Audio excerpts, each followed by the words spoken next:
የተከበራችሁ ውድ አድማጮቻችንና ተመልካቾቻችን የፕሮግራማችን ተከታታዮች ጤና ይስጥልኝ። እንዴት ሰነበታችሁ? ያን በኢትዮጵያዊ ብሔራዊ ድርጅት አማካኝነት በየሳምንቱ የምናቀርብላችሁን ፕሮግራም ይዘን ቀርበናል። በዛሬው ዕለት ቃለ ምልልስ የምናካሄደው አቶ ደሴ እሸቱና እኔ ጀንበር መንግስቴ ነን። እንግዳለን። እንግዳችን ወይዘሮ አትጠገብ በላይ እንኳን ደህና መጣሽ። በእኔና በፕሮጀክት ሎሚ ስም ምስጋና አቀርባለሁ። አመሰግናለሁ ስለጠራችሁ። በጣም እናመሰግናለን ወደ ፕሮግራማችን በመምጣትሽ። እንግዲህ በዚህ ፕሮግራም የተለያዩ ሰዎችን በመጋበዝ የተለያዩ ሙያዎችን የሰሩ መጽሐፎችን የጻፉ ደራሲያን የእነሱ መጽሐፍ በመገምገም የተለያዩ የህብረተሰባችን በአስመልክቶ ጥሩ ነገር የሰሩ ለወደፊትም ደግሞ በማገልገል ላይ ያሉ እነዚህ ሰዎች ወደዚህ መድረክ በመጥራት ከነሱ ጋር ውይይት እናደርጋለን። በዛሬው ዕለት አንቺን ስንጠራ እና ወደዚህ በመምጣትሽ ከፍ ያለ ምስጋና እያቀረብን እስኪ ወይዘሮ አትጠገብ በላይ ማን ናት፣ የት ተወለደች የሚለውን ሰፋ ባለ መንገድ ገልጽ። በቅድሚያ አሁን በድጋሚ አመሰግናለሁ ከዚህ ከእናንተ ስለጠራችሁኝ ለቃለ መጠይቅ የኔን ማንነት እንድገልጽ ሙያዬን እንድገልጽ ስለጠራችሁኝ በድጋሚ አመሰግናለሁ። እኔ እንግዲህ አትጠገብ በላይ ነው የምባለው። የተወለድኩት ከእናቴ ከወይዘሮ ጥሩ አሮን፣ ከአባቴ ከአቶ በላይ መልኩ፣ ከቤተሰብ ሰባተኛይቱ ልጅ ነኝ። 12 እህትማማቾች እና ወንድማማቾች ነበርነ። ከመሀላችን 3ቱ ከዚህ ዓለም የሉም፣ የቀረነው አለነ። እንግዲህ ወይዘሮ አትጠገብ፣ አዎ በገጠሩ መንደር ስታድጊ ተወልደሽ የልጅነት ጊዜሽን እንዴት አሳለፍሽው? እንዴት ነበር? ጥሩ ጥያቄ ነው። እኔ ተወልጄ ያደግኩት አዘዞ ከምትባል ትንሽ ከተማ ናት እና ይቺ አዘዞ የምትባል ከተማ በእውነቱ በጣም ሁሉ ነገር ተሟልቶ ያለበት የነበረባት ከተማ ናት እና ትምህርት ቤት አለ፣ ክሊኒክ አለ፣ እንደገና ደግሞ የጦር ካምፕ ትልቁ ጎንደር አካባቢ የነበረው የጦር ካምፕ አዘዞ ነው የነበረ እና እንግዲህ ድሌ እግዚአብሔር ወላጆችንን ባርኮ የትምህርትን ጥቅም ስላወቁት ገና በ7 ዓመቴ ነው ትምህርት ቤት የጀመርኩኝ። እንግዲህ አዘዞ ተወልጄ ሳድግ ብዙዎቹ የአዘዞን ታሪክ ሲያወሩ እስካሁንም ወደኋላ በጣም የሚጎትተኝ ምንድን ነው የትምህርት ቤት እረፍት ስንወጣ ጉልጉሎ የምንሄደው እርሻ የምንሄደው ከወላጆቻችን ጋር ተከትለን ከአባታችን ጋር ተከትለን፣ እሁድ ቀን ትምህርት ቤት የለም እንደምታውቁት፣ ቅዳሜኛ ይሁዲዎች ቅዳሜን እናከብራለን። የምንማርበት ትምህርት ቤት ደግሞ እሁድን ያከብራል። ስለዚህ 2 ቀን ነው እረፍት የነበረን። በዛ 2 ቀን እንግዲህ ያው ቅዳሜ እንደሚታወቀው ኢትዮጵያ የሚከበረው ሰንበት ለየት ያለ ነው። ገና ከሮ ጀምሮ ነው ለሰንበት ለቅዳሜ ሰንበት እየተባለ ዝግጅት የሚደረገው እና በትምህርት ቤት ደረጃም ገና በልጅነት ነው ትምህርት ቤት የጀመርኩኝ። ያው አዘዞ አካባቢን አልለቀኩም። አዘዞ ትልቅ ከተማ አይደለም፣ ትንሽ ከተማ ናት እና ትምህርት ቤት ስትጀምሪ ደግሞ በዛ አካባቢ በነበረው ሁኔታ የትኛው ትምህርት ቤት ነበር መጀመሪያ የጀመርሽው? ምናልባት በአሁኑ ሰዓት አንቺንም እንደዚሁ በዚህ አጋጣሚ ሆነው የሚያዩ የሚመለከቱ ለካ አትጠገብ በላይ መልኩ እስራኤል ሀገር አለች ብለው ያንቺንም ትውስታቸውን እንዲያስታውሱ እስኪ የትኛው ትምህርት ቤት ነበር የነበርሽው? እንግዲህ ትምህርት ቤት ስንጀምር ምንድነው የምንባለው? ወደ ትምህርት ቤት ለመሄድ እድሜ ገደብ ይወስነዋል። 7 ዓመት ካልሞላ ትምህርት ቤት አይቀበሉንም የሚሉናል። ነገር ግን ምንድነው አባታችን የሚያደርግ የነበረ ምርመራው ምንድነው? እስኪ ልጃችሁ እንዲያርጋችሁ ጆሯችሁን ይሄኛውን ከያዛችሁ 8-7 ዓመት ሞልቷችኋል ትምህርት ቤት ይቀበሏችኋል ይለናል። እንደዛ አድርገን ተፈትነን ሄደን እንገባለን። እና እንግዲህ አዘዞ ትምህርት ቤት አፄ ፋሲል የሚባል ትምህርት ቤት ነበረ። ከወታደሮች ካምፕ አለፍ ብሎ ከዛ ነው የጀመርኩት። ከዛ 2ኛ ደረጃ ትምህርት ቤት ጎንደር ነው የተማርኩኝ።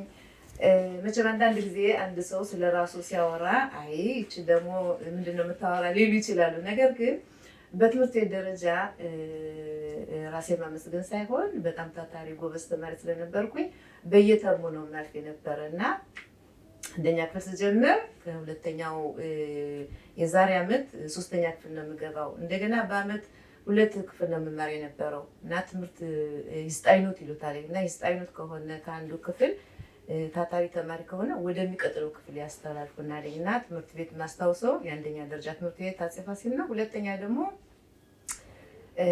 ስሙን አሁን አላስታውሰውም፣ ግን ሁለተኛ ደረጃ ትምህርት ቤት ነበር የምንለው እና ከዛ ጨረስኩኝ። 12ኛ ክፍልን ጎንደር ነው ፋሲለደስ የተማርኩኝ። ስለዚህ አንዲት ዓመት ከዛ ስማር የጎንደሩ 12ኛ ክፍል ትምህርት ቤት ትንሽ ከበድ ስለሚል በእግር መሄድ ነበረብን። ከአዘዞ እስከ ጎንደር ጠዋት ተነስተን እንሄዳለን። ትምህርት ቤት ስጨርስ ወደ ቤታችን እንመለሳለን። ግን በዚህ እንዳለ አሁን እንግዲህ እንዳልሽ ብዙ አብዛኛውን የኛ የገጠር መንደሮች ወይም ደግሞ በከተማው አካባቢ ቢሆን ያው ጉልጉሎ አረሞ አለ።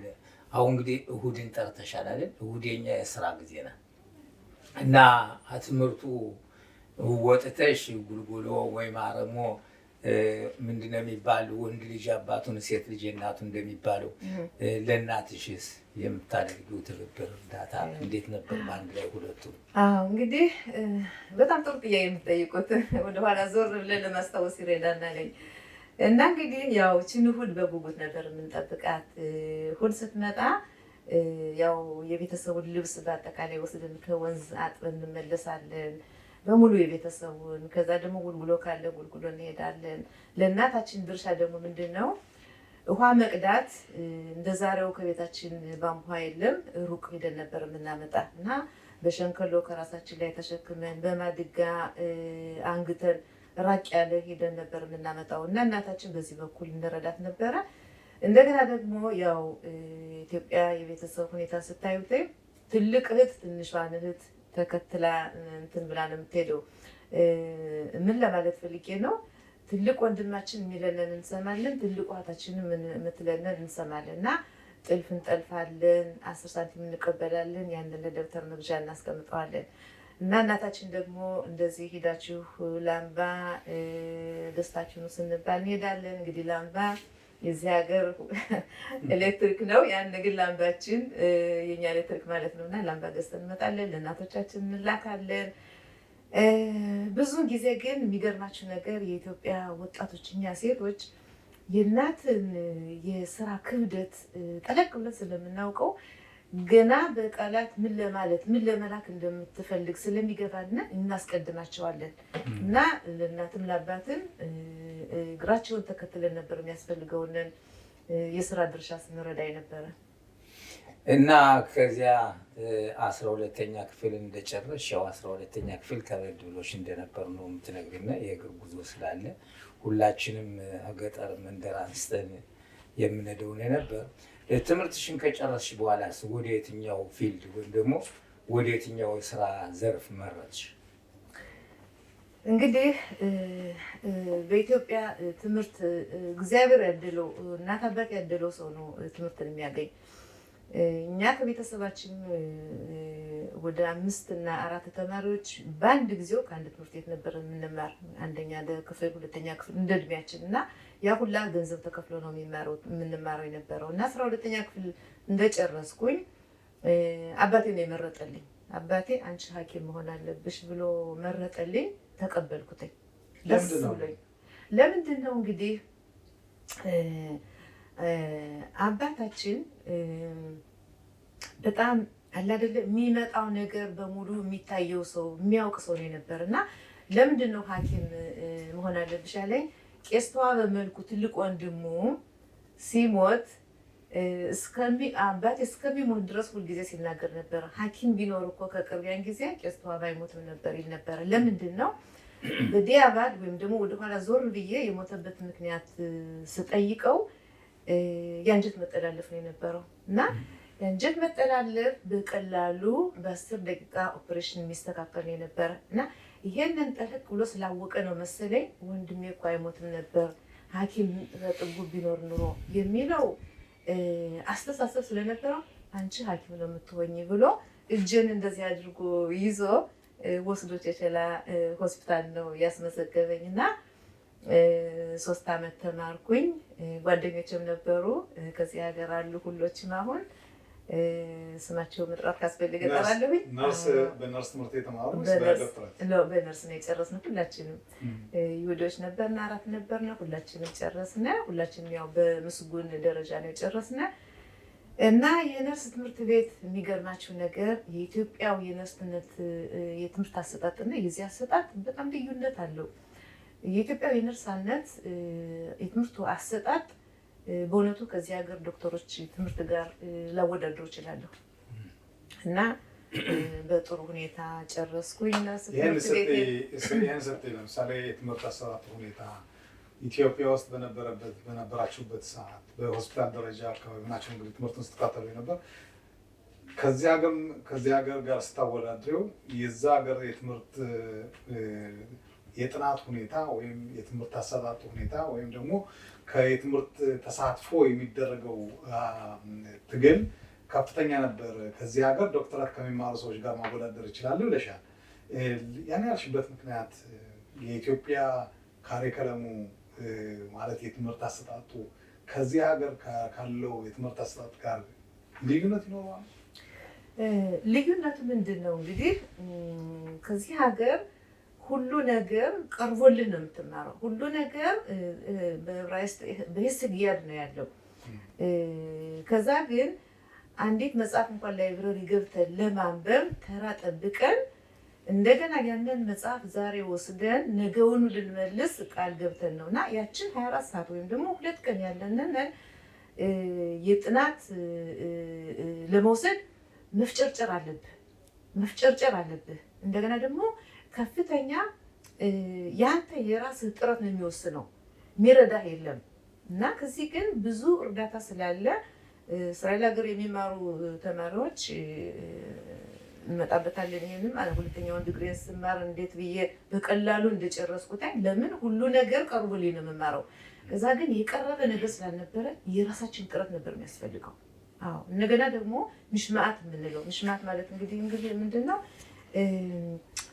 ስነ ስርዓቱ፣ ቁጥጥሩ የኛ ሽልሁት ወይም ደግሞ ተልኮ ስላለን እኔ ለምሳሌ የአባቴ የላከኝንን ተልኮነት ለመወጣት ብረት እየቀጠቀጠ በማያውቀው እያስተማረኝ፣ ሸክላ እየሰራች እናቴ በማታውቀው እያስተማሩኝ ይሄ አደርነት ስላለብኝ 24 ሰዓት ነበር ማጠና እና 24 ሰዓት ሳጠና ውጤቴ ጥሩ ይሆናል። ጥሩ ስለሚሆን ማንኛውንም የትምህርት ደረጃዬን በሂስጣይኑት ወይም ደግሞ በምስጉንነት ነው የጨረስኩኝ። እና ልዩነቱ ምንድን ነው? የእስራኤል ሀገር የትምህርት አሰጣጥና ኢትዮጵያ በነበርንበት ምናልባት አሁንም ኢትዮጵያ ብናየው ዘመን ቴክኖሎጂ ስላለ የዚህ የትምህርት አሰጣጡ ጉዳይ ቀለል ሊል ይችላለኝ። እና ምንድን ነው ያልኩበት ምክንያት እኔ የተማርኩት እንግዲህ ከዛሬ 45 ዓመት በፊት መሆኑ ነው እና 45 ዓመት ብዙ ለውጥ ተደርጓል። እና የትምህርቱ አሰጣጡ በጣም ከባድ ነው። ጥረት ይጠይቃል፣ መፍጨርጨር ይጠይቃል። የኢትዮጵያዊ ትምህርት እንግዲህ ይሄን ትምህርቱን ከጨረስሽ በኋላ የሕክምና ቦታዎች አንዳንዴ ያው የሕክምና ወይም የተለያየ ሙያ በተማሩ ጊዜ አሉበት አካባቢው አይቀጠርም፣ ስራ አይገኝም። በአንደኛ ደረጃ ያንን የሕክምናውን ስትማሪ የት ነው የተማርሽው? እና ከዚያ በኋላ ተምረሽ ከጨረስሽ በኋላ የት ቦታዎች አገለገልሽ? ወይም ደግሞ መጀመሪያ ነርስ ነሽ ተብለሽ የት ቦታ ተመደብሽ? አዎ እንግዲህ ነርስ ስንመረቅ ወይም ስመረቅ ያው ቅድም እንደነገርኳችሁ እያንዳንዱ የዓመት መጨረሻ ላይ ሰኔ ሲደርስ ከጠቅላይ ሚኒስተሩ ጎንደር ሂደን ነበር በሽልማት የምናልፈው እና አንደኛ ስለምንወጣ በየሰኔ ሲመጣ ሁልጊዜ ከጠቅላይ ገዢው ሂደን ሽልማት እንቀበላለን።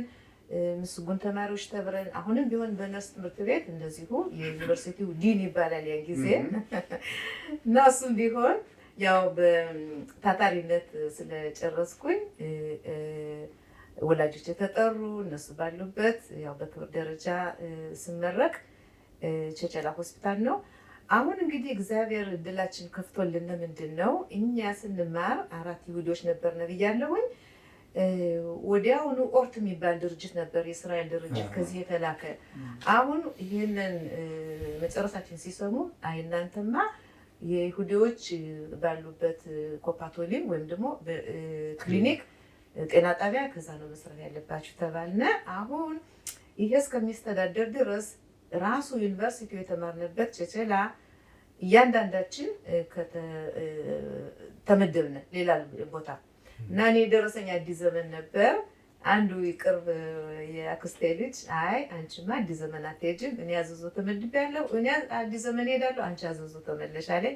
ተቀያየርነ እና ደረጀ ኮኬ ነው እሱ እና እጣ ሲወጣ አዲስ ዘመን ደረሰኝ ለአንዳቸው ደባርቅ፣ ለአንዳቸው ዳባት፣ ለእኔ አዲስ ዘመን፣ ለአንዳቸው ደግሞ አዘዞ ከኛ ከሰፈራችን እና ደረጀ ኮኬ እንደዛ ተቀያየርነ። እኔ አዘዞ ወሰድኩ፣ እሱ አዲስ ዘመን ሄደ እና አዘዞ ያው ሲግራት ማገር ማለት እችላለሁኝ። ከተማርኩበት ካደኩበት ሀገር እንደገና ተመልሼ ነርስ ሆኜ መስራት በጣም ትልቅ ክብር ነበረው። ከዛ በኋላ ያው ኦርት ተደራጀ። በሉ እንግዲህ እናንተ ወደ ይሁዲዎች ጤና ጣቢያ ነው የምንወስዳችሁ ተባልነ። አምቦበር ተመደብኩኝ። እና አምቦበር ሄድኩኝ። አምቦበር ጤና ጣቢያ ከዶክተር ጥላሁን እንላለን እኛ ግን ጌታሁን ጥላሁን ጋር ሰርተሻል ማለት ነው? አዎ ጌታሁን ጥላሁን ከእሱ ጋር ሰርቻለሁኝ። አምቦበር እንግዲህ ያው አዲስ ነርስ ሆነ ስትሄድ ያዘዞም ልምድ አለኝ፣ ግን አዲስ ነርስ ሆነ ስትሄድ አምቦበር ካዘዞው ይለያል። ለምንድን ነው የሚለየው? መኪና በደንብ አይገባበትም እና ለሌት ለምሳሌ የሚወልዱ ምጥ የያዛቸው ሲመጡ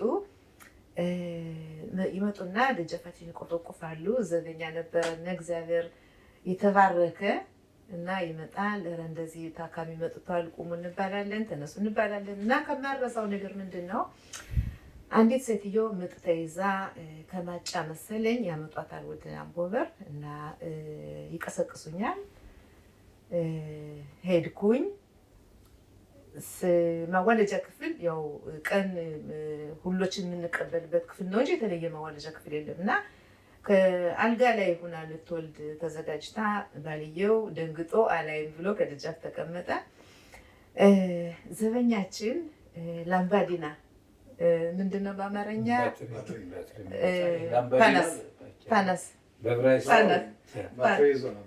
ፓናስ እንደገና ደግሞ ኩራዝ እሱን አብርተን አሁን ወለደች። ባልየው ከውጭ ነው ምስኪን ያለቅሳለኝ እና ወለደች። አሁን እኔ አላወኩም ሁለት ተኦሚም መሆኑን መንቶች መሆኑን መንታ ያረገዘች መሆኑን አላወኩም የነበረ እና መጀመሪያው ልጅ ወጥቶ ያንን ህፃን የተወለደውን እሱን በሰውየውን አግዳሚ ያስጠኝ ብዬ ባልየውን በዛ ጥቅልል አድርጌ ያስኩተኝና አሁን ያንን በእጄ ያለውን ህፃን እሱንን በደንብ እንዲተነፍስ ራሱን ወልታች ዘግዝቀን ጫንቃውን እንመታዋለን። ከዛ ያለቅሳል። ካለቀሰ እንግዲህ ይሄ ልጅ ጤነኛ ነው ማለት ነው።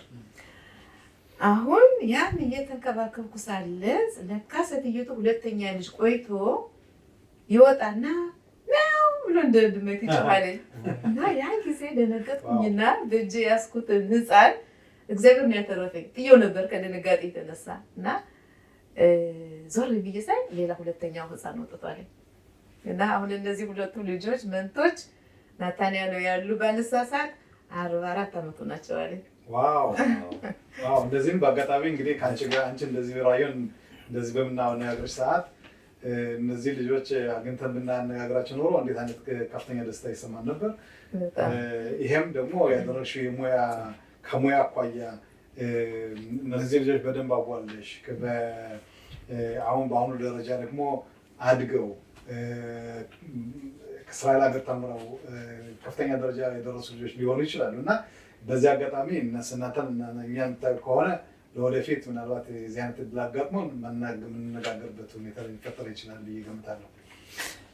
እንደዚሁ አሁን ካልሽው በእርግጥ ይህን እነዚያ ህፃኖች ሲወለዱ ምን ተሰማሽ? እንደገና ደግሞ አንድ ሌላ ጨምር የምጠይቀው ጥያቄ የተማራችሁት ኢትዮጵያ ለምሳሌ ነርሶች አጠቃላይ የሕክምና ዘርፉ እንግዲህ በዚህ ሀገር አዋላጅ ለብቻው አለ፣ የተለያየ በየዘርፉ አለ እና እናንተ አጠቃላይ ነው ትምህርታችሁ ነበር? ወደ ቅድሙ ጥያቄ ነው የመለስከኝ እና ምንድን ነው ኢትዮጵያ ስንማረው ሁሉን ሁሉን አሁን ለምሳሌ ከዚህ ሀገር ይትማኩት ይባላል። ይትማኩት ማለት የተማርከውን ትምህርት ጨርሰህ ከዛ በኋላ ደግሞ ሌላ ልዩ የሚያደርግህ ልዩነት ያንተንን የምትፈልገውንን አቅጣጫህን የምትወስድበት መስመር ይሰጣል። ከዛ ግን ይሄ የለም። አዋላጅም ነህ፣ ዶክተርም ነህ፣ ጠራጊም ነህ፣ ክፍሉን የሰራህበትን ካርድ ገንዘብ ቆራጭ አንተ ነህ፣ መርማሪ አንተ ነህ። ሁሉን ነገር በነርሶች ነው የሚካሄደው። ዶክተሮች ከስንት አልፎ ነው ከበሽተኞች ጋር የሆነ ግንኙነት እንትን የሚሉትኝ እና በጣም በጣም ብዙ ስራ ነው የነርሶች ስራ፣ ኃላፊነት አለበት። ሌላው ቀርቶ ከዚህ ላይ የምጨምረው ነገር ምንድን ነው? አንድ ጊዜ እንግዲህ መብረቅ አለ ከሀገራችን። መብረቅ ከዛፍ ስር የተቀመጡትን ዝናብ ሲሆን ያው መብረቅ ይመታቸዋል። መብረቅ እንግዲህ ሀሽማል ኤሌክትሪክ ነው እና አሁን አንዱን እንደዚህ መብረቅ መትቶት ይሄን ከምን ጋር ነው የማገናኝላችሁ? ይሄ ያንቺን የነርስ ስራ አይደለም ምን ጥሎሽ ነው እንዳትሉኝ ነው። እና አሁን ይሄ በመብረቅ ተመትቶ ነፍስ የለውም ምን የለውም ያመጡታል። ሲያመጡት የኢትዮጵያ ሕዝብ በእውነቱ በጣም ጎበዝ ነው። ሳይማር ፕሮፌሰር የሆነ ነው። መብረቁ ከመታው በኋላ ጉድጓድ ቆፍረው ካፈሩ ይቀብሩታል። አሁን ያን ምንድን ነው ፒሩክ ሚጣን ሀሽማል የምንለው ነገር ነው። እና ከመሬቱ ቆፍረው አልብሰውት ያን ሁላ አፈር እስከነጭቃው ይዞት ይመጣሉ። እና አሁን እንደዛ እስከነጭቃው ሲመጣ ምንድን ነው እንደዚህ ብሎ የመጣ ብለህ ጣል ጣል አድርገህ ወይም ደግሞ ተሰቀህ ወይም ደግሞ አልነካውም ብለህ የምትፈራው ነገር አይደለም። እና በአንድ ጊዜ እኔ በስራ ድርሻዬ ምንድን ነው ማድረግ የሚገባኝ የሚለውን ይዘን ያን ሰው መንከባከብ አለብን። እና ምንድን ነው የኢትዮጵያዊ ስራ የነርሶች የስራ ድርሻ ትልቅ ኃላፊነት ያለበት ለማለት ፈልጌ ነው። አዎ አፊሉ ምንድን ነው ይሄ አህያ ዶክተር ሳይኖር በአካባቢያችን እኛ ነርሶች ነበር የምናደርገው። እንግዲህ አሁን አንቺ እንደምትይው በኢትዮጵያ በነበርንበት ሰዓት በተለይ የነርሶችም የዶክተሮችም ጥረት ነበር። በተለይ ቁጥራቸው በጣም አነስተኛ ነው። በብዛት እንደዚህ አይነት ባለሙያዎች የሉ እና በዛ ሰዓት እናንተ ባለሙያዎች ሁሉንም የሙያ ዘርፍ ሙሉ አጠቃላችሁ ይዛችሁ ማንኛውንም እንክብካቤ ለታማሚው አስታገለግሉ ኖራችኋል። አንቺም አሁን እንግዲህ ከአዘዞ ተምረሽ ጎንደር ጨርሰሽ አምቦበር ተመለሰሽ አምቦበር አካባቢ ያደረሽውን ነገር እንዲሁ አሁን በነገርሽን ሁኔታ እንዲያውም በአዋላጅነት ደረጃ ገጥሞሽ የማውቀውን ነገር እንደዚህ ገጥሞሽ አንቺም በሙያሽ ሳደነግጭ እንኳን ምንም ብደነግጭ መስራት አለብኝ ይሄ የኔ ኃላፊነት ነው ብለሽ ያን ሁለተኛውን ልጅ በማዳነሽ እንደገና ደግሞ ከዛም የተለያዩ ሰዎችን በሕክምና እንደረዳሽ ይገባናል። ስለዚህ ከዛ አምቦበር ከተማርሽ ማለት አምቦበር ከሕክምናውን ስትከታተይ ከቆይሽ በኋላ ከዛውን የጨረስሽው ወይስ ሌላ ቦታ ሄደሽ ነበር? አዎ እንግዲህ አምቦበር ያን ጊዜ ብዙዎች ነበርነ። ጌታሁን ጥላሁን ኃላፊ ነው የነበረ እና ብዙ የጤና ረዳቶች ስላሉ እኔን ወደዚህ ተወሰዱ ወደ ጠዳ። አዎ እና ጠዳ ሲሄድ እንደዚሁ 1 ዓመት ተኩል ነው የሰራሁኝ። ከዛ ስሰራም እንደዚሁ ያጋጠመኝን በመናገር እፈልጋለሁኝ። እና ጠዳ ደግሞ አሁን ቅርብ ጊዜ ነው አንድ ሰውዬ በዋትሳፕ ቀድቶ ይልክልኛል። እሱ ሳይሆን የላከልኝ የሰማ ሰው ነው የላከልኝ። እና ምን ይላለኝ እኔ እንኳን ትንሽ ረስቼዋለሁ ይሄን ያደረኩትን። ልጄ የ7 ዓመት ነበረ እና እንደዚህ ታቅፌው ሊሞትብኝ የመጨረሻ ትንፋሾችን እየተነፈሰ ክሊኒኩ ተዘግቶ ዘበኞች ተዘግቷል አሁን ኋላና ብለው ሲመልሱኝ ይቻ ተጠገብ የምትባል ሴትዮ ግን እየሮጠች መጥታ ምን ሆነህ ነው ብላ ልጁን ከኔ ተቀብላ ወስዳ አስገብታ አክማ ሰጠች መልሳ። ከዛ እንደገና 5 መርፌ ታዞለተኝ እየተመላለስኩኝ ልጄ በአሁኑ ሰዓት ያን ጊዜ የዳነው ልጅ ዛሬ 41 ነው 42 ዓመቱ ብሎ በዋትሳፕ ልኮታለኝ። እና ምንድን ነው የኛ ከቦታ ወደ ቦታ መሄዱ ልምድ ይሰጠናል። የስራ ልምድ ይሰጠናል። እንደገና አካባቢውን ትለምደዋለህ፣ ህብረተሰቡን ትለምደዋለህ። እና አሁን ያን ጊዜ እንደዛ ያንን ህፃን የሚያድግ ህፃን የ10 ደቂቃ የግማሽ ሰዓት የእረፍት ሰዓቴን ለዚህ ባቃጥል ምንም የሚጎለኝ ነገር የለም። አሁንና የግማሽ ሰዓት እረፍቴን ለዚህ ላደረኩለት ወጣት ህፃን ልጅ ዛሬ እሱ አሁን አባትየው ጠቅሶታል ወደ 42 ነው እንደዛ አመቱ ነው። እና ምን ለማለት ፈልጌ ነው የነርስ ስራ ነፍስ አድን ነው፣ ነፍስ ማዳን ነው። እና ጠዳም ሰርቻለሁ ሁሌ ፈልጌ ነው። እንግዲህ ያው ብዙ የገጠመኝና አስተማሪና በእውነት ታምራዊ የሆኑ ስራዎች ነው የምትሰሩ። ነርስ ማለት ያው የህይወት ጋር የተያያዘ ዶክተር፣ አሁን ቅድም ደሴም ጠቅሶታል፣ አንቺም ጠቅሰሽዋል። ዶክተር ጌታሁን ጥላሁን እየተባለ ሲጠራ የነበር እዚህ ሀገር ቢሆን እንግዲህ ፕሮፌሰር እያንዳንዱ እናንተ እንደ ዶክተር እሱ ደግሞ እንደ ፕሮፌሰር ነው የሚቆጠር። ሁላችንም የዚህ አይነት አጋጥሞን ነበር። እኔም በዚህ አጋጣሚ ተናኙን ላወሳ ተናኙና ሙላቴ ደሴ ነው አይደል? አዎ እነሱ እንደዚህ እኔም ሆድ ቁርጠት አሞኝ እነሱ አድነውኛል። አሁን ዶክተሮች የነብስ አባቶች ነው የምላቸው። እና ከዚያ አሁን እንግዲህ አራቱ አብራችሁ ከተማራችሁት ዛሬ ትገናኛላችሁ ወይ? እንደዚህ እያንዳንዱ የገጠመውን እየተወያያችሁ ታወራላችሁ? እንዴት ነው? አዎ እንዴት ነው እንግዲህ ይለያያል። እያንዳንዱ ቤተሰብ መስርቷል፣ እያንዳንዱ መራራቅ መጥቷል። እና ያም ሆነ ግን በየአጋጣሚው ስንገናኝ አለ አይደለ መጀመሪያ እንዴት ነሽ እንዴት ናስ ያ ነው አብረን አንድ ዶርሚተር ሆነን የተማርነው አንዲት ቦታ ላይ ቁጭ ብለን በምሳ ሰዓት ፓስታ እንኳን እንዴት ተብሎ መብላት እንደሚቻል የማናውቀው የነበርነ አይን ላይን እየተያየን ነበር። እንዴት ነው የሚበላ፣ በየትኛው ማንኪያ ነው፣ በየትኛው ሹካ ነው እየተባባልን እና ፓስታ ለምሳሌ ከኛ ከገጠር ቤት ከሀገራችን የለም አይሰራም። ያው እንጀራ፣ ጤፍ እንጀራ፣ ነጭ ጤፍ እንጀራ፣ ቀይ ጤፍ እንጀራ፣ ዳቦ ያ ነው እና ያን ያጋጠመንን አብረን ቁጭ ብለን ስንበላ የነበረው እንደገና ደግሞ ከኃይላ ፈላሻ እንዳይሉን እንዴት ብለን ተጠንቅቀን በአይናችን እየተጠቃቀስን አንተ ቡዳ አንተ ከኃይላ የሚለው ስም እንዳይለጠፍብን ከፍተኛ ጥንቃቄ አድርገን ነበር ያን የነርስ ትምህርት ስንማር እና ስንገናኝ አሁን ገና ቁመናቸውን ሳይሆን ያቺ አብረን ያሳለፍናት የፍቅር ዘመን ነው ትዝ የምትለን እና ስንገናኝ ደግሞ እንደዚህ አንለያይም።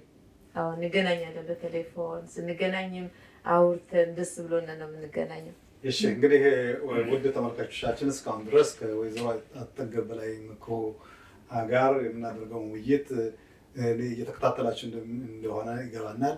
በዚህ ውይይትም ጥሩ ትምህርት እንደምታገኙ ወይም ደግሞ ባለፈው የተደረገውን ነገር እሷ ስታስታውስ እናንተም እንደምታስታውሱ ይገባናል። ፕሮግራማችን እንደቀጠለ ነው። ስለዚህ አሁን የወይዘሮ አትጠገብ ኢትዮጵያ በነበረችበት ጊዜ የነበረውን ሁኔታ በዚህ ሁኔታ አጫውታናለች። አሁን ደግሞ እስኪ ወይዘሮ አትጠገብ በላይ ወደ እስራኤል ሀገር መቼ መጣች? ከመጣችስ ምን አደረገች? ምን ስራ እየሰራች ነው የሚለውን ሰፋ ባለ መንገድ ብትነግረኝ። ጥሩ እንግዲህ ወደ እስራኤል ሀገር ልመጣ ዋናው የገፋፋኝ ምክንያት ምንድን ነው? በ1982 ዓመተ ምህረት ትንሽ ሊዘነጋኝ ነው። የኔን ትልቅ እህት ሙሉዓለም በላይ ትባላለች። እሷን ደርግ ይረሽንብናለኝ። ቅዳሜ ቀን ነው መጥተው የወሰዷት እና ያው ተገደለች። አሁን ከዛን ጊዜ ጀምሮ ወላጆቻችን ድጋሜ መከራ እንዳያዩ እንዴት ተብሎ ነው ኢትዮጵያ ለቆ መውጣት የሚቻለው የሚለው አዝማሚያ በሁላችን ሰርጦ ገብቶ ነበረ። በተለይ በወላጆቻችን ሁለተኛ መከራ እንዳናይ የሚለው የተገደለችው እህቴ ሙሉዓለም በላይ ነው የምትባል የኔ ትልቅ ናት። 3 ዓመት ነው የምትበልጠኝ። አሁን ወዲያውኑ እግዚአብሔር መቼም ሁሉን ሲያስተካክለው የሱዳን መንገድ ተከፈተ ሲሰማ ግማሾች እህቶቼ ወንድሞቼ ወደ ሱዳን ሄዱ።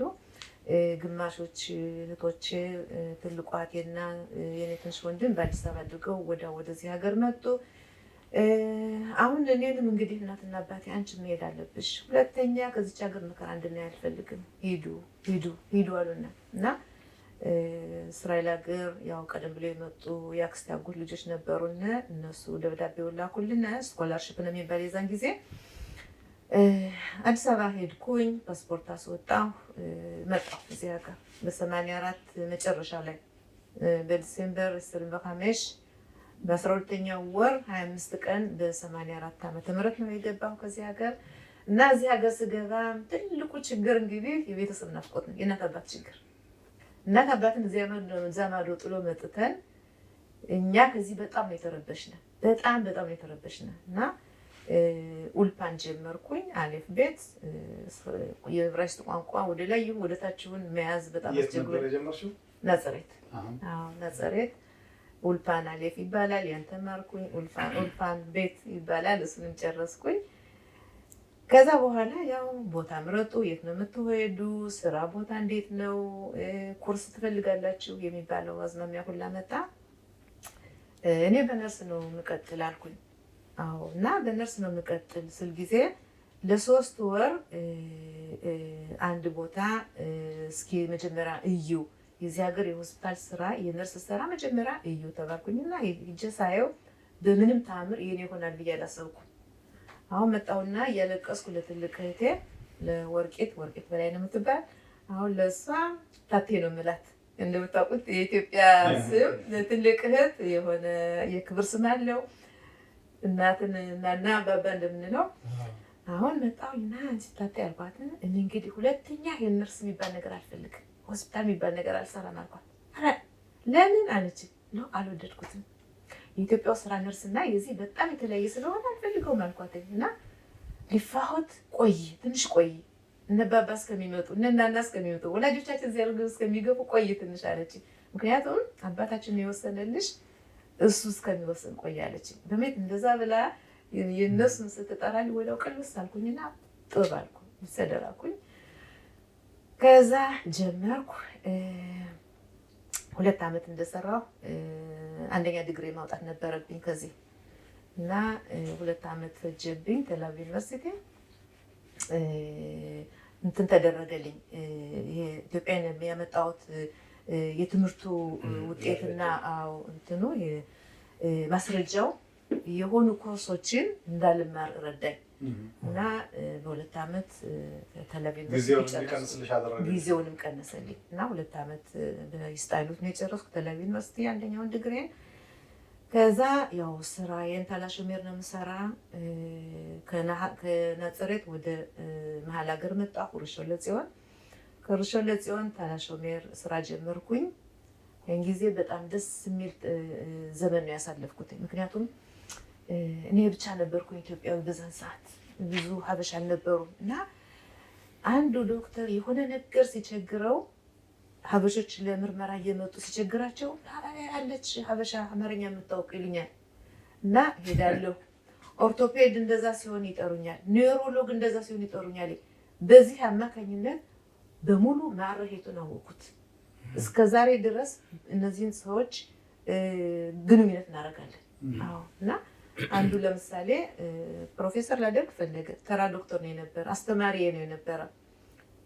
አሁን ምን አለ ኢትዮጵያ ሂጅ ስለ ማለሪያ መሃሎትሮፒዮት ይባላል፣ ስለ ማለሪያ ሂጅ ፕሮፌሰር ላደርግ ፈልጋለሁ እና አማርኛሽ እንዴት ነው የምትረጅኝ አለ።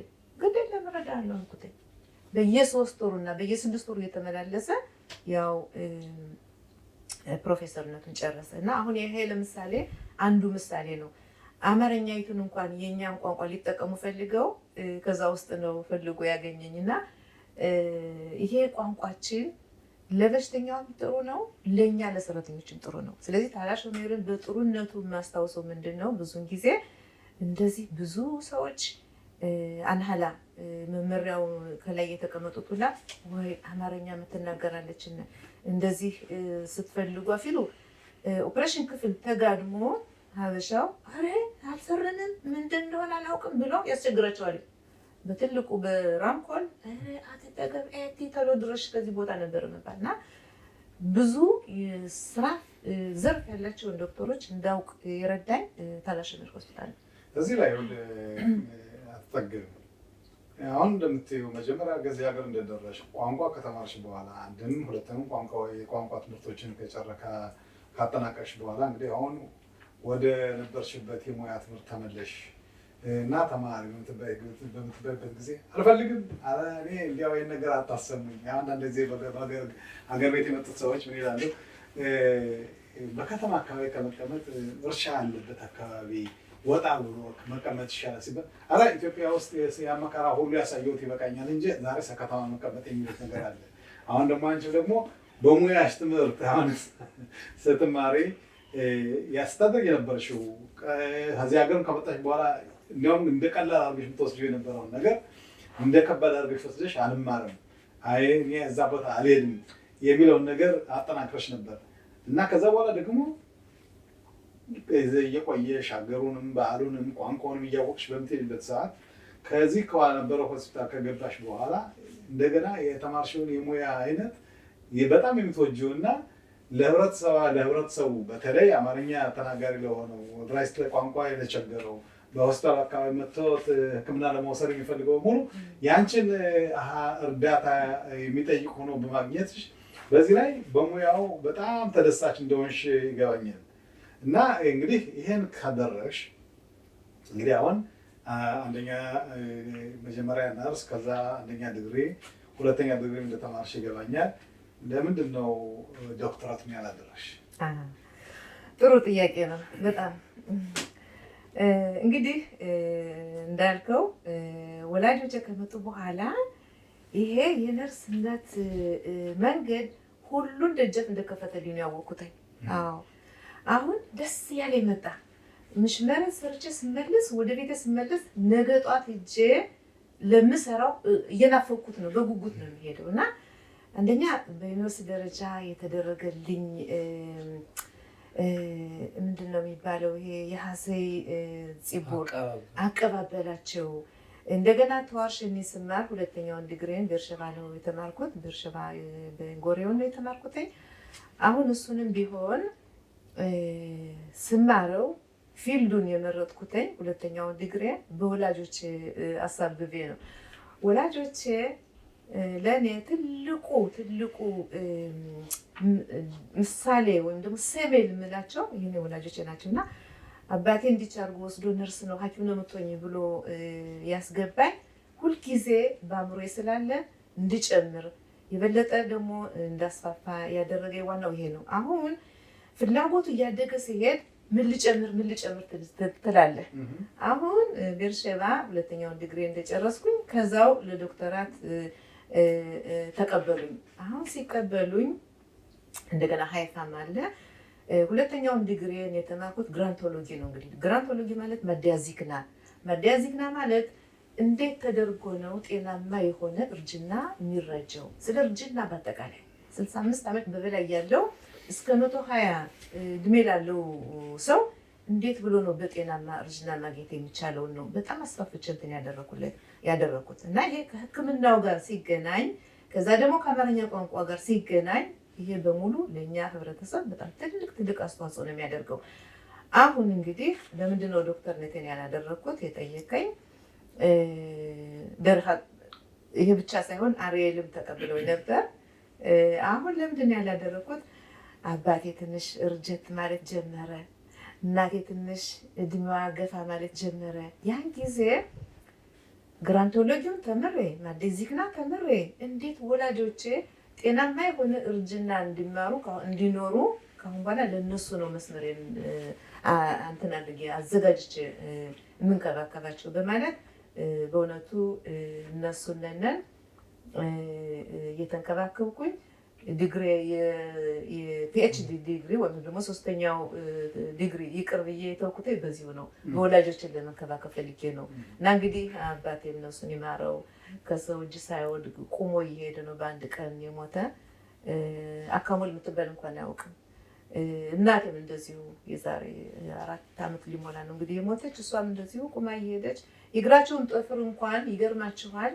እኔ አሁን የእግሬን ጥፍር ለመቁረጥ ለመጎንበስ እነሱ ራሳቸው እንደኛ እንኳን አያስቆርጡንም ነበር እና እስከዚህ ድረስ ጤነኛ የሆነ እርጅና ነው ያረጁት እና ሁለተኛው ዲግሪ ግራንቶሎጂ ለዚህ በጣም ጠቀመኝ። ወላጆችን ወረታቸውን ለመመለስ እንግዲህ እግዚአብሔር እርዳታ ምናልባት ፒኤችዲ አሁን እኔ ነው መቀጠል ያለብሽ። እንግዲህ ምንድነው ፍላጎት ካለ ሰማዩ ሸማይ ማግቡል ወይም ደግሞ ሰማዩ ነው ደንበሩ ይባላል።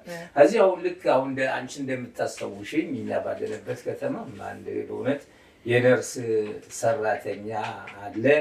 በዶክተር ነብስ አድን ነው ምለው ወደ አንቺው እንመጣለን እና እስራኤል አሳየ ወይም ፍስሐ እስራኤል እስካቅ ወይም ፍስሐ አሳየ በዚህ ባለው ችሎታ ትምህርት መማሩ ብቻ ሳይሆን ከማህበረሰቡ ጋር ቅድም እንደነገርሽን ያን ጠዳ ያንን ልጅ ስታገኝ ይሄ ሁሉ ከምንሰራው ስራ ጋር የራሳችን ደግሞ ፍላጎቱ እኔ ከዚህ ደረጃ ደርሼ እንዴት ህዝቡን እንዴት ሰውን ልርዳው የሚለውን አስተያየት ያለበት ሰው አው ብዙ ሰው ያድናል። አሁን አንዲት ጥያቄ የምጠይቅሽ እህትሽ ወርቂት በላይ ያን ጊዜ ባትመክርሽ ያን የሕክምና ሁኔታ ብታቋርጪው ምን ይሰማሽ ነበር? ዛሬ ይገርማችኋል እስካሁን ድረስ ስንገናኝ ይህችን አዋሳታለሁ። አዎ እህቴ እንደው ያን ጊዜ መከርሽ ምክር በጣም አመሰግንሻለሁ ለመላተኝ እና ትንሽ ቆይ እነባባ እስከሚመጡ ወደ እስራኤል ሀገር ይግቡና ያን ጊዜ ተመካክረን እንወስናለን። ትንሽ ታገሽ እያለች እንደ ሕፃን ልጅ ነበር እያቆራመጠችኝ የቆየሁት እና አሁን ግን ይሄ በዚህ ሙያዬ ቀጥዬበት እስራኤል ሀገር እንግዲህ ወደ 40 ዓመት እየተጣጋኝ ነው አልፎኛል መሰለኝ እንዲያው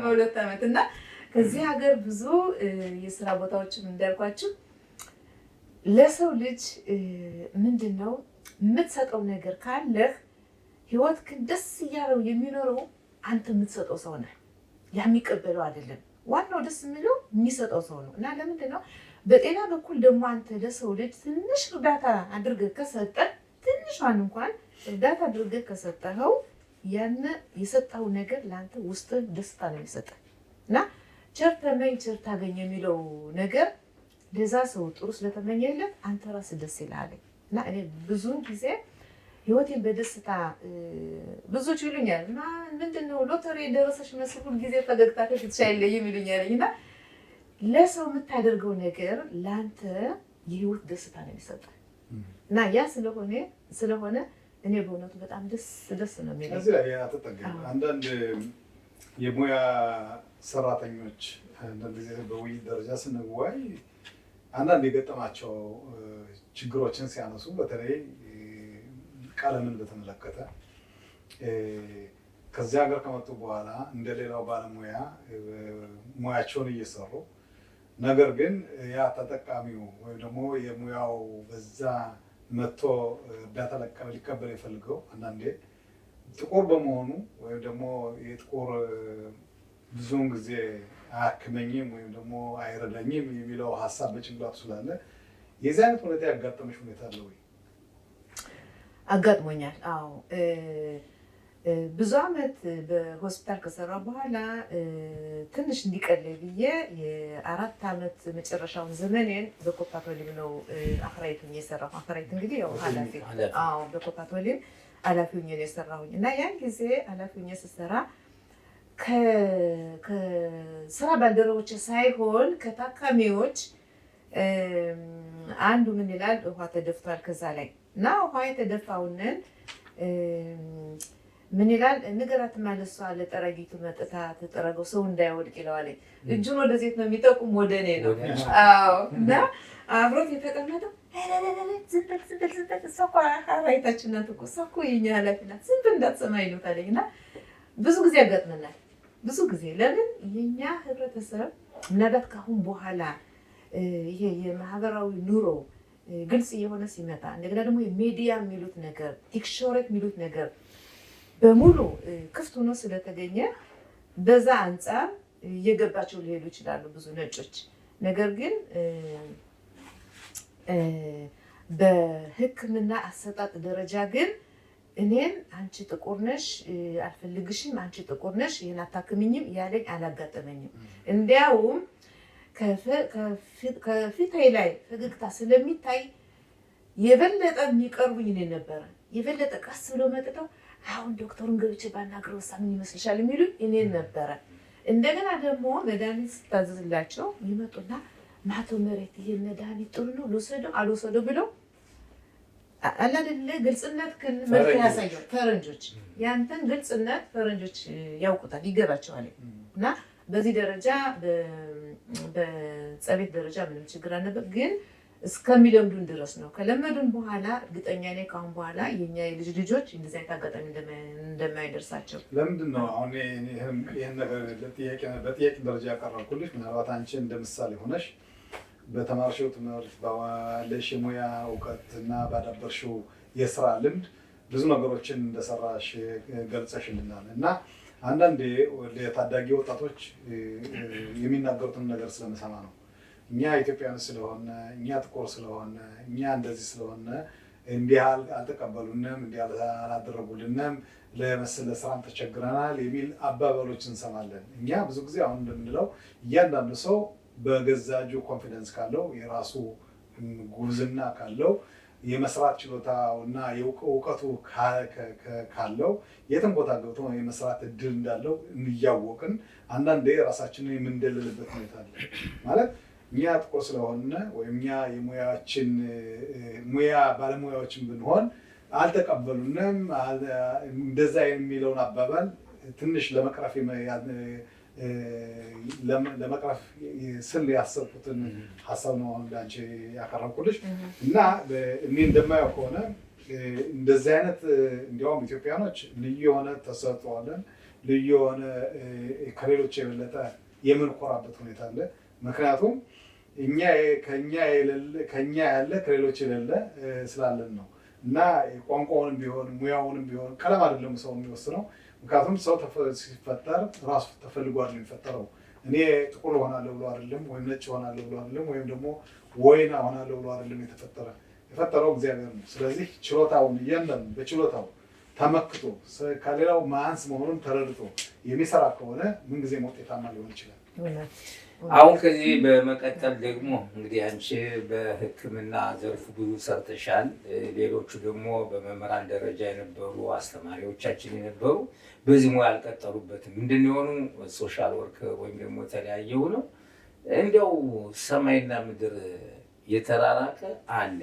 እንዲያው በዚህ እንደዚህ ሙያቸውን ይዘው ወደ ሌላ አቅጣጫ የሚቀይሩት ለእነሱ ምን ትያለሽ? እንዲህ ነው እንግዲህ በመጀመሪያ ደረጃ ለውጥ ለማድረግ አለመፍራት ነው። መፍራት አያስፈልግም። ደፋር መሆን ያስፈልጋል። ይሄኛውን ብተው ያንኛው ያለኝ አማራጭ የቱን ያክል ብዙ ጉዞ እጓዝበታለሁ የሚለውን አስበውበት ከተነሱ መፍራት መጠራጠር አያስፈልግም። እና አሁን አንተ እንደምትለው ምንድን ነው 20 ዓመት በትምህርት ዘመን ቆይተው እንደገና ደግሞ በአካደሚያና በዩኒቨርሲቲ ወደ 8 ዓመትና 7 ዓመት ጨርሰው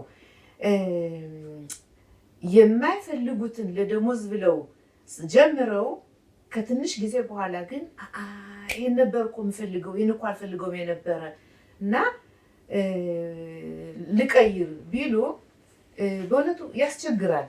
ገና አዲስ ተምሮ እንደገና ለመቀየር ያስቸግራል። ነገር ግን መፍራት አያስፈልግም።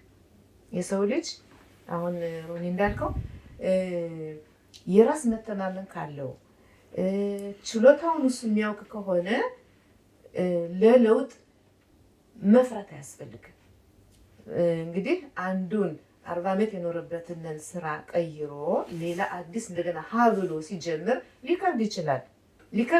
ነገር ግን ቀደም ብሎ አስቦ መነሳቱ በጣም ጥሩ ነው እና አሁን አንተ እንዳልከው አስተማሪዎች የነበሩ ወደ ሶሻል ወርከር ተቀየሩ ያልከው ምናልባት እንግዲህ አስተማሪ ከትምህርት ቤት የእስራኤል ሀገር ተማሪዎች የሚሰጡትኝ ጸባይ ትንሽ ከብዶ ሊታያቸው ስለሚችል ይሆናል አማራጭ አድርገው የሶሻል ወርከርን የወሰዱትኝ።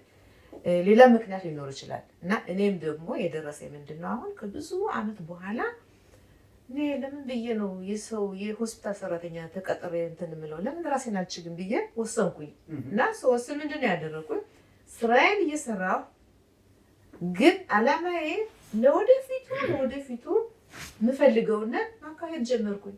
17 ዓመት የፈጀ የተፈጥሮና ባህላዊ ሕክምናውን የተማርኩኝ ስራዬን ሆስፒታል እየሰራሁ ኮፓቶልም እየሰራሁ በትርፍ ሰዓቴ ወደ 6 የሚሆኑ ዲፕሎማዎች በረፏ ቲቪኤት ማስተርቴት እሱን ነው የጨረስኩኝ። አሁን ይሄን ነው የምሰራበት እንግዲህ እና ለምን በእርግጥ ይያያዛል ዘመናዊ ሕክምና ይሄ ደግሞ የተፈጥሮ ሕክምና ሁለቱ ከአንድ ላይ ሲጨመቅና ሲገናኝ በጣም በጣም በጣም ጥሩ ደስ የሚል ውጤት ነው የሚሰጠው። እና ለምንድን ነው የምሳሌ የምሰጠው ያለሁኝ የተያያዘ የስራ ፊልድ ከሆነ ይቀላል። አዎ ይቀላል። ለምሳሌ ትምህርት ቤት ኢትዮጵያ ሲያስተምሩ የነበሩ ከዚህ እንደገና የሆነ የማስተማሪያ አሉ በሀገር አሉ ኢትዮጵያ አስተማሪ የነበሩ ከዚህ ማስተማሪ ሆኖ አሉ እነሱ እና እኔ እንደሚመስለኝ ከሆነ ለውጥ ለማድረግ አለመፍራት ነው። አለመፍራት ከፈሩ ደግሞ አስቀድሞ መጀመሪያ ማጥናት ያ ነገር ይሳካልኝ ይሄድልኝ በዚህ ባይሄድልኝ በዚህኛው ይሄድልኛል ብለው ማሰቡ አስፈላጊ ነው። ግን ወጣቱ ክፍል ግን እንደኛ አለ ግንፍል የሆነ ሀሳብ ስላላቸው ወዲያውኑ ነው የሚወስኑ። ሌላው ደግሞ እንግዲህ በዚህ ብቻ ሳይሆን ይህን ጥያቄ ልጠይቅና ደግሞ ደስ ያለው ጥያቄ ልጠይቅ። አንዳንዴ ሳይሽ የሕክምና ባለሙያ ማትመስይ ነበር። እንዲያውም ከወንድምሽ ተኃይሉ ጋር ኤልያው ጋር ጠዳ ስንማር እነንይሽ እነ ያምሮት እነዚያ ጋር እንትስቲ አስተማሪ ነው የምትመስይ ነበር። ከዚያ ደግሞ አሁን በዚህ ሀገር እስራኤል ሀገር እንደመጣን ሳይሽ በሬዲዮ ፕሮግራም በቴሌቪዥን ፕሮግራም ይሄን ስትሰሪ ነበር። ለዚህ ሁሉ እንዴት ጊዜ ተባቃሽ? አሁን ደግሞ የራስሽን ክሊኒካ ከፍተሽ ያው በዚህ እየሰራሽ ነው ያለሽ እና እዚህ ላይ ማብራሪያ አስጭኝ። ይኸውልህ ለአንድ ነገር ፍላጎት ካለ ሁሉ ነገር ይደርሳል። ፍላጎት እና ጥረት ካለ የማይሳካ ነገር የለም። የአማርኛው የሬዲዮ ፕሮግራም ደግሞ በወቅቱ የጤና ፕሮግራም አልነበራቸውም እና ጠየቁኝ። የጤና ፕሮግራም በሳምንት አንድ ቀን ብታዘጋጅ ይመስልሻል አሉኝ። ችግር የለም አልኩኝ እና ያንን ልክ በበጎ አድራጎት ማለት ነው እና በሳምንት አንድ ቀን የጤና ፕሮግራም አቀርባለሁኝ። ከዛ ደግሞ እንደዚሁ በሳምንት አንድ ቀን ዜና አቀርባለሁ። ከዛ ደግሞ የቴሌቪዥን ደረፍ አይናይም የሚሉት ነበር እነ ፋሲል ለገሰ። በዛ ደግሞ እንደዚሁ አርብ ቀን አንዳንድ ጊዜ ያቀርብ ነበረ እና ለዚህ ሁሉ ምንድን ነው እምቢ ማለት የማያውቅ ሰው በጣም ችግር ነው። ሲጠይቁ እምቢ ማለት የማትችል ሰው ከዛም ትገኛለህ ከዛም ትገኛለህ እና የኔ ከፍላጎትም አንጻር ለህዝቡ ለማገልገል ያለኝን እውቀት ህዝቡ እንዲጠቀምበት እንዲገለገልበት ነው እንጂ እውቀቱ ከዚህ ውስጥ ታፍኖ እንዲቀር አይደለም። የኔ ፍላጎት ከድሮም ጀምሮ ያለኝን እውቀት ለህዝቡ እንዲጠቀምበት ነው። የሚገርማችሁ ነገር አሁን እንደዚህ እየዞርኩኝ የጤና ትምህርት አስተምራለሁ። ኦሬካይን ባሪ የምንለው እና በብዙዎች ናቸዋለሁ ዘመዶቼ። እኔ እናቴ በማታውቀው ሸክላ እየሰራች ነው ያስተማረች። አባቴ በማያውቀው ካይላ ቡዳ እየተባለ ብረት እየቀጠቀጠ ነው ያስተማረኝ። እነሱ እንግዲህ ሄደዋል። እባካችሁ የእኛን እውቀት እናንተ ተጠቀሙበት ነው የምላቸው ለብዙዎቹ። የእኛን እውቀት ጠይቁንን፣ ተረዱንን እና የእኛን እውቀት ተጠቀሙበት ነው የምል እና ይሄ ሁላ ምንድን ነው ለማለት የፈለግኩት ፍላጎት ስላለ ለህዝቡ ቀርበህ እኔ ያለሁላችሁ የማለት አዝማሚያ ካለ ሁሉ ይቻላል። ከዚህ ጋር አንድ እንትና ያለው ምናልባት እንዲሁ በመጠየቅና በመልሳችን ደረጃ መጀመሪያው ላይ ለመግለጽ አልገለጽነውም። ነገር ግን አሁን አንቺም የቤተሰብ ታሪክ እንዳይረሳ የወላጆችሽን ሁኔታ የእህትሽን ሁኔታ በተለይ ቅድም የተናገርሽው በደርግ እንዴት እንደተገደለች እንደገና ደግሞ አልፎ ከዛ የዘመዶችን የዘር ቆጠራ በመጽሐፍ ደረጃ አውጥተሽ በ2020 ዓመተ ምህረት አስመርቀሻል እና ይህን የጻፍሽበት ምክንያት ምንድን ነው? አዎ እንግዲህ ይህንን የጻፍኩበት ዋናው ምክንያቱ አርስቱ የሚለው የእውነተኛ ታሪክ ባለቤቶች ነው የሚለው። ይህ እንግዲህ ወላጆቼ ናቸው፣ እናቴ ናት፣ አባቴ ነው። ይህንን አርስቱን እንኳን ልሰጠው የቻልኩኝና መጽሐፉ ገና ይሄ ትንሹ ነው። ትልቁን አሁን ላገባደው የተቃረብኩ ነኝ። ይሄ መጽሐፍ የነሱ ታሪክ መጥፋት የለበትም። ለምንድን ነው ታሪካቸው መጥፋት የለበትም የሚለው? አባቴ አምቦበርን ለመመስረት ለማቋቋም ሲሄዱ መጀመሪያ አርስቱ እንደዚህ ነው። በክፉ ቀን ተሰደው ነበር። በክፉ ቀን ተሰደው ሲመለሱ ያው አባቱ ይሞታል። አባታችን የዛን ጊዜ 7 ዓመት ነው የነበረው ገና። ተመልሰው አዘዞ ገብተው አሁን እማክቤ ትባላለች እናታቸው። እኔ እንኳን አላውቃትም፣ እኔ ሳላውቃት ነው የሞተች። ቄስ ተዋባለ ትልቅ ወንድሙ እና የጣሊያን ወታደሮች እየመጡ ይነኳታል። ዋው ቢኮሎ ዋው እዚህ ያፋ እያሉ ይነኳታል። ሂዳ ትጠለማለች። የገባው ሁላ እንጀራ እየበላ ወታደሮች እየነኳት ሲሄዱ ሂዳ ትጠለማለች ቀኑን በሙሉ እና ያው ሲመራት እንዴት ነው እንደዚህ ያልዘልቀው ሲል እነሱም ተመካከሩ ልጆቿ። አሁን አባቴንና አማችየውን አንዱን ቦታ ፈልጉና ሽማግሌ ይዘን እንሂድ። ሁልጊዜ እንግዲህ ከአህዛብ ጋር ያው የሚነኳቸውን ይሁዲ ያልሆኑትን አህዛብ ነው የሚሏቸው እና እንዴት ተብሎ መማር ይቻላለኝ እና ቦታ እንፈልግ ተባለ። አባቴና አማችሁ ሆነው ሄዱ። አምቦበርን አይተው መጡ። ከዛ ተመልሰው እናቴን ይዘው ሄደው ጎጆ አቋቁመው ተመልሰው እንደገና እማክቤንና ቄስ ተዋበን በሙሉ ቤተሰቡን ይዘው አምቦበር ገቡ እና የነሱ ታሪክ መጥፋት የለበትም በሚለው ነው።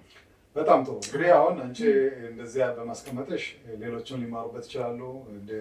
ምናልባት የቤተሰቡን ሁኔታ በአሁኑ ሰዓት እየጠፋ እና አለመተዋወቅ እየመጣ ስለሄደ በዚህ አይነት ደረጃ ቤተሰቡን ከቤተሰቡ ማገናኘት ቤተሰቡን ሌላው እንዲያውቀው ማድረግ በጣም ተገቢ ነው፣ በጣም አስፈላጊ ነው።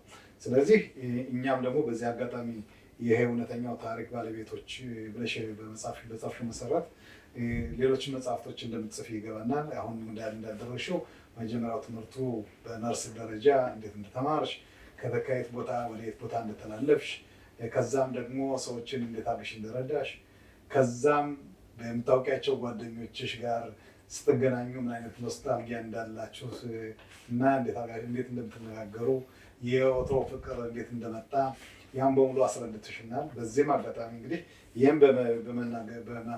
በመተሽ በዚህ ደረጃ ለአለው ህብረተሰባችን በማካፈልሽ ከፍተኛ ምስጋናችን እያቀረብን ምናልባት ለመጨረሻ ጊዜ የምትይው ካለ ማስተላለፍ የምትፈልጊው ካለ እኔ ከተማርኩት ሌሎች መማር ይችላሉ የምትይው ነገር ካለ አጋጣሚ ልስጥሽ።